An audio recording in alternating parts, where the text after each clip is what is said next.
এবারই ধরো এক একটা বোতল 3.5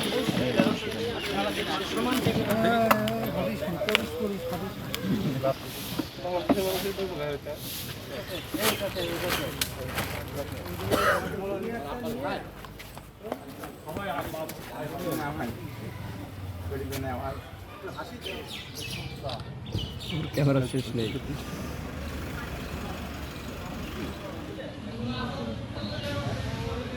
আজ রাত 5:45 জীবননগর থানাধীন হাসাদা এই বাজারের সামনে পাকা রাস্তার উপরে গোপন সংবাদের ভিত্তিতে মাদকের চালান আসতে পারে এই মর্মে আমাদের কাছে তথ্য ছিল। তার প্রেক্ষিতে আমরা চেকপোস্ট বসাই। সেই চেকপোস্টে আমরা একটি সন্দেহজনক গাড়িকে আমরা আটক করি, একটি এলিয়ন সাদা প্রাইভেট কার। সেই গাড়িতে একজন চালক এবং একজন বহনকারী ছিল। তাদেরকে চেক করে আমরা 576 বোতল ফেন্সিডিল আমরা উদ্ধার করি এবং এই দুজন আসামিকে আমরা গ্রেফতার করি।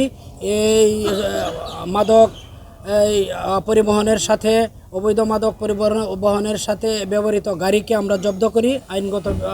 আইনগত তৎপরবর্তী আইনগত বিষয় প্রক্রিয়াধীন রয়েছে।